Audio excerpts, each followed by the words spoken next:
Bonjour à tous et bienvenue sur La Retraite à 40 ans, le podcast pour prendre sa vie en main. Chaque dimanche, retrouvez une personne comme vous qui échange sans fil sur ses origines, ses ambitions, ses aspirations, sa relation à l'argent. Je m'appelle Victor Laura, je suis l'expert français du frugalisme et du mouvement FIRE, Financial Independence and Retire Early, indépendance financière et retraite précoce. Retrouvez mon livre La Retraite à 40 ans, c'est possible aux éditions Larousse. Pour rejoindre le mouvement FIRE, c'est sur devenirfrugaliste.com. Il y a une communauté, des workshops et des outils.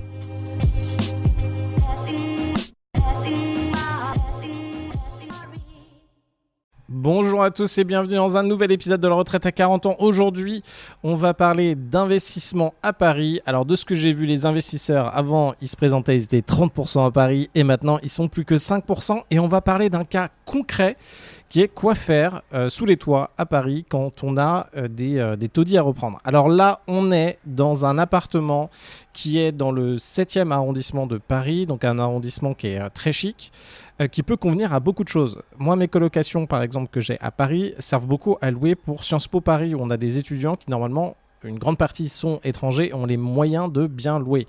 Là, on est sur un taudis de 45 mètres carrés, c'est-à-dire qu'il faut tout refaire, plus 15 mètres carrés, plus 8 mètres carrés, une pièce de 8 mètres carrés supplémentaire. Donc, en tout, on a du 53 mètres carrés au dernier étage sans ascenseur au 7e. Et bien sûr, on n'a pas de classement de DPE énergétique. Alors, est-ce que ça peut être un bon plan de faire ça ? On va se poser des questions. Je vais vous répondre sur des autres questions, des autres interrogations auxquelles il faut répondre avant de se lancer dans ce type de projet. Alors déjà, ce projet, il est aujourd'hui à 7 400 € du mètre carré. Donc, on nous propose l'ensemble pour à peu près 392 000 € du mètre carré sur l'ensemble. Alors, Paris, aujourd'hui, si je regarde le prix moyen, on est retourné dans les 10 000 € du mètre carré.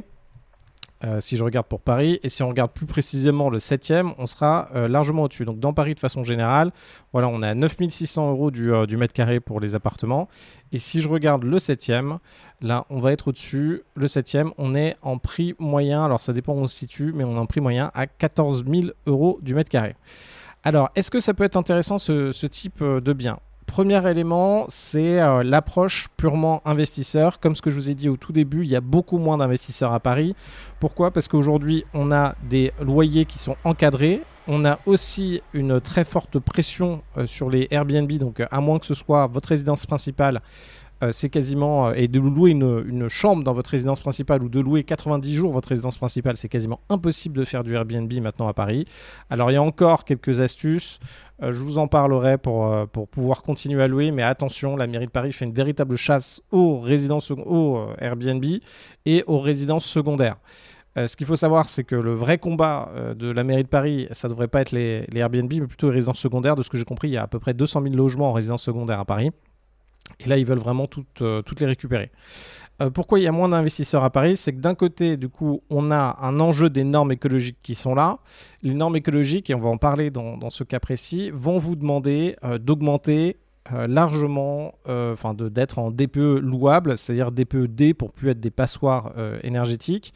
Les DPE G et les DPE F seront à remettre en cause. La problématique qu'on a, c'est qu'aujourd'hui, quand vous êtes là dans ce cas-là, dans un immeuble haussmannien, on ne peut pas, si vous avez besoin, donc les DPE, grosso modo, pour faire des évolutions de DPE, vous pouvez regarder ce qui est conseillé. C'est à peu près toujours la même chose. Il faut garder un semblant de logique. Il va y avoir un besoin de regarder d'où vient la déperdition de chaleur. Donc généralement des murs, du plancher, du plafond. On va chercher à isoler et après on va chercher à sortir et à changer la façon dont est chauffé le logement. Donc il y a encore beaucoup de logements en France et à Paris qui sont chauffés au gaz par exemple. Et là aujourd'hui, avec le contexte actuel et la transition écologique, on a tout envie de passer vers de l'électrique. Et un autre aspect aussi qui peut bien fonctionner, c'est de mettre les bonnes ventilations adéquates. Surtout que, pensez bien, plus vous isolez et en plus avec des isolants particuliers, plus vous avez besoin d'avoir de ventilation. Si vous ne faites pas un exercice de ventilation en même temps que l'isolation, vous allez vous retrouver comme dans une bouteille d'eau bien fermée d'un point de vue hermétique. Vous allez avoir de la buée partout. Après, ça va attaquer vos peintures, ça va attaquer vos murs. Donc, pensez bien à faire de l'isolation, à faire de la ventilation, je vais y arriver, qui est vraiment nécessaire. Donc, dans le cas de cette opération-là, est-ce que déjà, donc il y a cette partie-là, les loyers encadrés aussi, donc là vous pouvez aller sur le site des loyers encadrés. C'est loyer encadré Paris. Vous pouvez regarder, donc là je vais les regarder directement dans le 7e. Donc là on est un peu plus, hop. Donc on va être sur une pièce, sur un 3 pièces, parce que hop, on va être sur un 3 pièces et je vais vous le montrer. Avant 1946, type de location, ça va être du meublé. On va faire un cas un peu plus, voilà, et on va se mettre dans le quartier, hop, pas très loin, dans un quartier comme ça. Est-ce que ça va marcher? Adresse. Est-ce que je vais y arriver? Voilà, quartier des Invalides. En gros, on va avoir un loyer. Donc, vous avez 3 types de loyers: loyer minoré, loyer de référence et loyer de référence majoré. Aujourd'hui, on a du 39,7 € du mètre carré.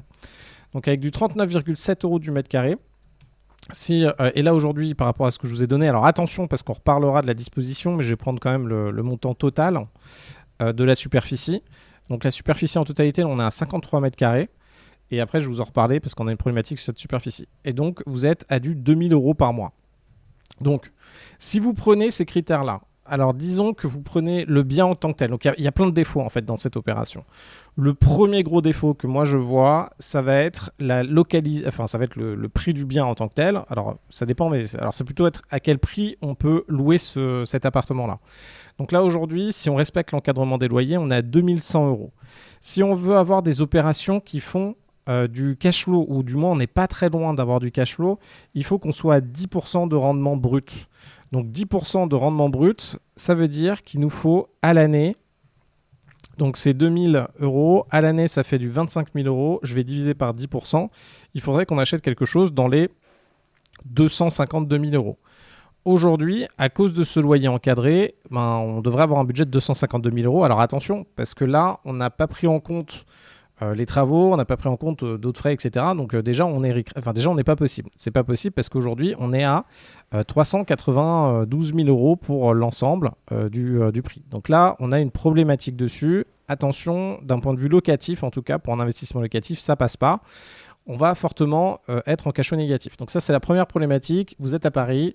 À Paris, avec l'encadrement des loyers qui a lieu aujourd'hui, attention, c'est compliqué. Alors maintenant, si vous êtes OK de ne pas respecter l'encadrement des loyers, donc attention, vous avez des risques d'être dénoncé, des risques que vous soyez obligé de remettre le loyer au bon prix, des risques de devoir rembourser vos locataires, etc.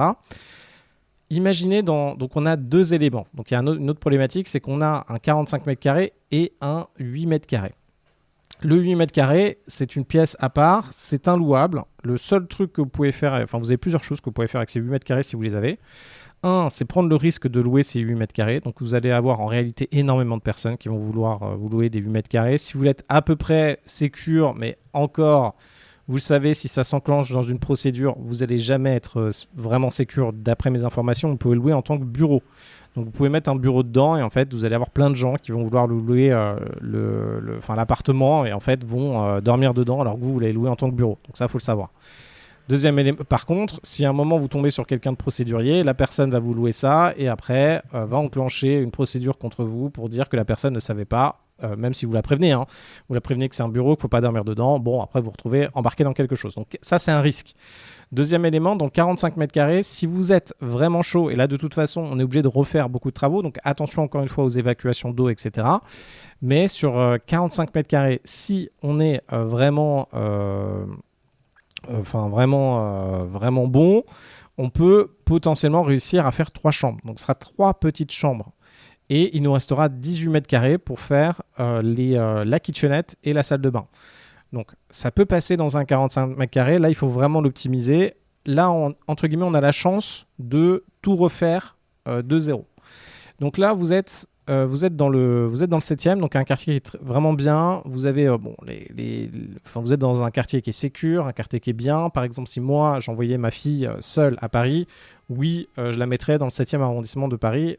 Pas forcément trop proche de la Tour Eiffel, mais en tout cas, je resterai dans des quartiers 16e, 6e, une partie du 5e aussi, 7e, etc. Pour que ce soit plus sécure que d'autres quartiers à Paris. Je n'irai pas forcément 18e, tout ça, j'éviterai ces zones-là. Alors, là où on est, si vous êtes ambitieux et que vous faites quelque chose de joli, vous pouvez louer des chambres à 900 € à Paris, même si elles sont petites. Donc là, vous allez pouvoir réussir à avoir comme loyer, vous allez pouvoir réussir à avoir, si je ne me trompe pas, en tout 3 600 € de loyer. Donc attention, là, vous prenez un deuxième risque.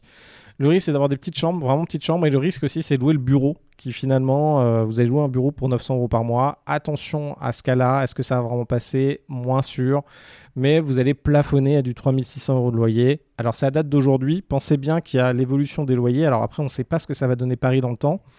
Il y a quand même pas mal de changements en ce moment. Mais là, la tendance, c'est quand même qu'au fur et à mesure du temps, les loyers augmentent avec l'inflation.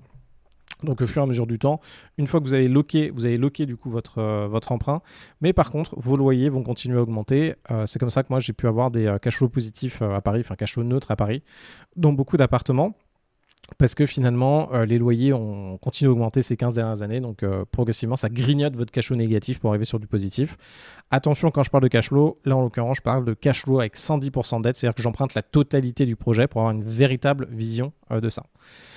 Donc là, ce qu'on a aujourd'hui sur cet appartement, on a du 7 400 € du mètre carré. Donc en tout, on est à 392 000 €. Et on va avoir au moins du 1 000 € par mètre carré pour faire la rénovation. Alors pourquoi au moins 1 000 €? Là, il faudrait un devis détaillé. C'est là en fait le gros point noir. Et attention à ça, surtout quand vous êtes sous les combles.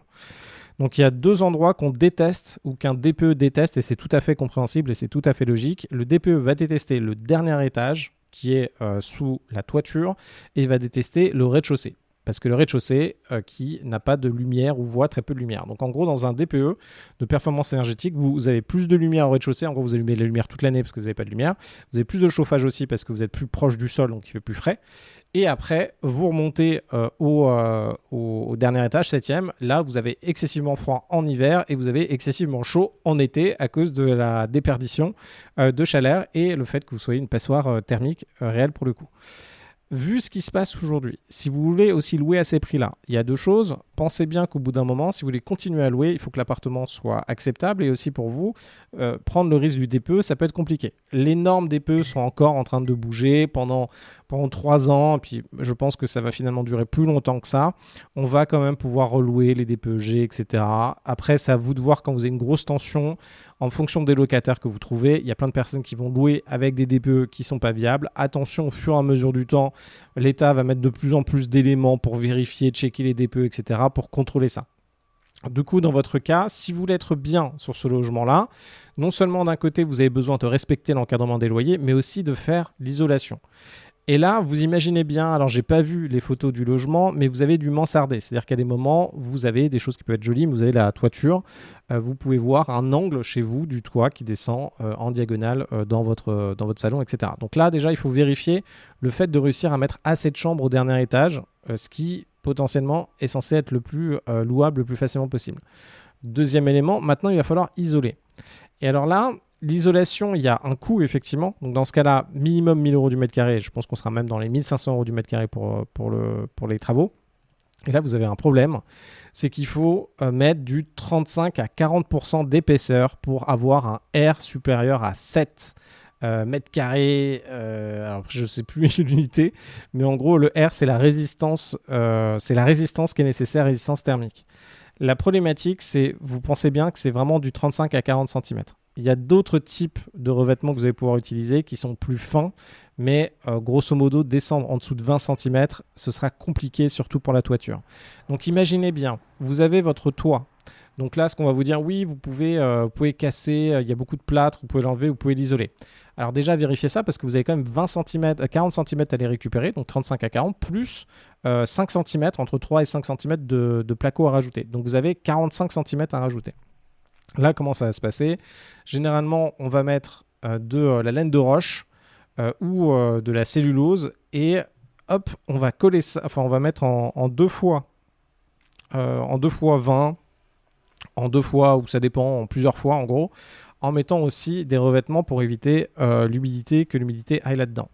Alors, premier élément, attention, vous êtes sous les toits. Donc, quand vous faites l'isolation, il va falloir vous assurer que le dessous de la toiture en fait soit bien hermétique, il n'y a pas de l'eau qui passe. Parce que le jour où vous avez un dégât des eaux, ça peut prendre un peu de temps pour être vu et ce sera dans votre isolant. Donc, normalement, votre assurance à terme va prendre le chantier, mais ce qui veut dire que là, Les dégâts des eaux sous les toitures en zinc, attention, compliqué. Deuxième élément, vous n'allez pas pouvoir toucher à la toiture de l'immeuble haussmannien. Ça, alors à vérifier, mais pour moi, j'ai jamais vu une toiture, enfin si, dans des cas de marchand de biens ou de reprise totalement de bâtiment, mais en tout cas, retoucher à la toiture, ça risque d'être compliqué. Autre élément, ce qui va se passer, c'est sur cette toiture de 35 à... sur cette isolation de 35 à 40 cm d'épaisseur, vous allez pouvoir descendre de 35 à 40. Une fois que c'est descendu de 35 à 40, attention à vos espaces mansardés. Parce que sur la toiture, à la limite, donc vérifiez que vous avez bien l'espace. Là, c'est un peu compliqué quand vous faites des visites. Le mieux, c'est quand même de retourner et d'identifier un artisan qui a fait ça plusieurs fois. Donc, je pense qu'il y a des artisans qui ont dû faire ça plusieurs fois à Paris d'isolation dans des immeubles haussmanniens et eux vont pouvoir rapidement vous dire qu'est-ce qui se passe ou pas. Rappelez-vous qu'il y a toujours un risque. Tant que vous n'enlevez pas le faux plafond ou l'espèce de plate qui est au-dessus, vous ne savez pas exactement combien il y a et vous ne savez pas si vous avez le droit de tout enlever ou pas et de ne pas péter les trucs et la toiture, etc. Attention si vous touchez la toiture. Donc vous perdez déjà 40 cm. Sur les espaces mansardés sur les côtés, là quand vous perdez 40 cm, c'est énorme. Mais il faut vraiment vous dire que 40 cm, essayez de regarder ça sur votre main. Si vous avez un espace mansardé, en fait là on passait avec un peu de mansardé à 45 mètres carrés en loi Carrez. Et attention, quand vous allez faire votre isolation, vous allez diminuer drastiquement tout ce qui est au-dessus, au-dessus d'un mètre 80. Donc vous allez avoir plein d'endroits qu'en fait vous allez diminuer votre loi Carrez. Donc votre prix au mètre carré, par rapport à la loi Carrez, donc si vous prenez les mètres carrés Carrez que vous multipliez pour avoir un prix au mètre carré, là vous allez concrètement diminuer de mètres carrés. Il y a des mètres carrés qui vont disparaître. Pire que ça, vous allez devoir aussi isoler les murs. Les murs, ce sera... Alors, c'est pas pire que ça. Les murs, ce sera à peu près la même idée. Normalement, on n'est pas obligé d'isoler autant les murs que la toiture. Mais dans votre cas, si vous voulez être tranquille, il va falloir l'isoler. Et pareil, ce sera au moins du 20 cm, voire à du 40 cm. Vous pouvez regarder en fait, l'épaisseur des murs des immeubles haussmanniens. En fait, ça isole quasiment rien. Il faut 1 mètre pour l'équivalent. Alors, de ce que je me rappelle, c'est il faut 1 mètre de pierre pour l'équivalent de 10 cm de laine de roche, un truc comme ça, parce qu'en fait la pierre, les pierres qu'on a utilisées n'isolent pas du tout. Donc là, vous allez vous retrouver à une grosse isolation pour faire ça. Vous avez d'autres matériaux qui vont vous permettre d'avancer.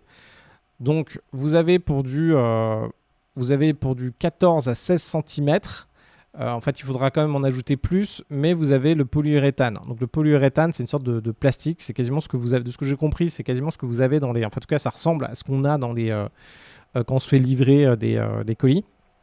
Alors, c'est très toxique, ça permet d'économiser beaucoup. En fait, ça permet de mettre 2 fois moins d'épaisseur.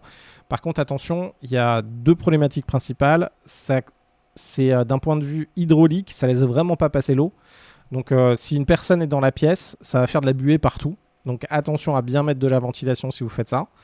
Donc pensez-y fortement, et ça je l'ai vu beaucoup parce qu'après c'est champignons, et vous connaissez l'histoire, ces champignons, c'est détérioration de la peinture, etc. Et deuxièmement, après c'est l'été. En gros, il y a quelque chose qui s'appelle le déphasage thermique. Il faut se rendre compte qu'on a du 70 à 80 degrés l'été sur la toiture. Et en fait, ce qui est bien avec la fibre de bois, c'est que ça permet d'absorber pendant 10 heures. En fait, ça va progressivement absorber la température l'été. Pour que finalement la chaleur ne passe pas. Pendant 10 heures, ça va résister, quoi. Donc en gros, ça vous permet, quand vous avez des rayons du soleil qui tapent l'été, d'avoir une bonne isolation. Par contre, ce qui est pour le polyuréthane, c'est 2-3 heures. Donc en fait, il est 11 heures, ça commence à taper fort. Dès que ça tape très très fort, en fait, c'est bon, la chaleur, elle va passer. Donc attention, dans votre cas, là, vous avez une problématique parce qu'on est à Paris, on a quand même... Alors, les moments de forte chaleur sont pas vraiment très élevés, mais par rapport à ce que vous allez faire, ça peut devenir, sous les toits, ça va devenir vraiment inconfortable. Donc, dans ce cas-là, si on reprend les éléments qu'on a, si on veut respecter l'ensemble des règles, l'investissement locatif sur un appartement, sur un lot comme celui-ci, c'est très, très galère. C'est-à-dire que vous allez être en cash flow négatif. Il va falloir respecter un certain nombre de règles. Vous allez pouvoir potentiellement vérifier par rapport aux nouveaux critères, bénéficier d'économies d'impôts pour faire les travaux. Mais attention, d'un point de vue locatif, ça pue pas mal. Vous avez quand même pas mal de vérifications à effectuer. Donc, vérifiez bien les travaux, vérifiez bien comment vous allez pouvoir vous en sortir pour faire un bon nombre de pièces, pour que ça fonctionne bien, pour que l'isolation fonctionne. Vérifiez bien avec des artisans qui ont déjà fait ça. comment on peut isoler ça et à quoi ça va ressembler. Là, moi, je vous encouragerais vraiment à faire des plans pour que vous puissiez vous rendre compte de ce que c'est de mettre 40 cm d'isolant sur le toit et quand c'est mansardé et de pouvoir continuer pour éviter les ponts thermiques. Vérifiez ce que vous pouvez faire. Dans un logement comme ça, si vous voulez être tranquille, alors être tranquille sera être tranquille à la date du jour. Rappelez-vous toujours de ça parce que, par exemple, moi, quand j'ai commencé l'immobilier, il n'y avait pas de notion de DPE. Pourtant, je commençais une quinzaine d'années. Il n'y avait pas de notion de DPE. Il n'y avait pas de notion d'interdiction de louer par rapport à des DPE. Donc attention, là, c'est les règles d'aujourd'hui. Donc il faudra voir les règles de demain. Si vous respectez donc toutes les règles à date, vous allez vous retrouver dans quelque chose qui, d'un point de vue locatif, ne fonctionne pas bien. Je vous rappelle ce dont je vous parlais au début, donc de ce que j'ai vu, mais ça vient d'une interview d'un agent immobilier, je pense. Il y avait 30% d'investisseurs à Paris, maintenant il n'y en a plus que 5%. Par contre, ce bien-là, qui est difficile à travailler, si vous trouvez les bons acheteurs à la fin, il y a peut-être quelque chose qui peut être fait. Autre chose, vous avez l'ancien de Mastéos qui prend ce type de logement pour en faire des chambres de bonne, un petit peu de luxe. Et lui, il se lance sur du bail civil derrière pour pouvoir dépasser l'encadrement des loyers. Donc, c'est ce que vous pouvez faire avec les chambres dont je vous parlais. Et un logement comme ça, vous pouvez effectivement faire plusieurs chambres de bonne ou plusieurs studios ou plusieurs chambres agréables pour pouvoir avancer.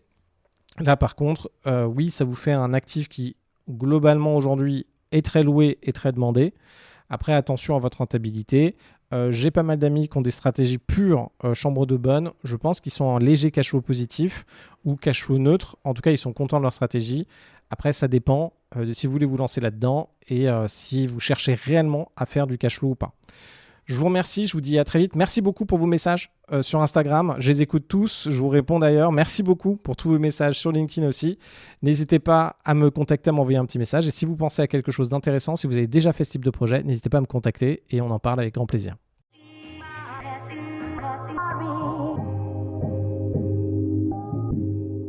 Vous venez d'écouter un épisode de La Retraite à 40 ans. N'hésitez pas à en parler autour de vous, à vous abonner, à rajouter 5 étoiles et à mettre un petit commentaire. Ça nous aide vraiment beaucoup. Pour être informé des nouveautés, rendez-vous sur devenirfrugaliste.com.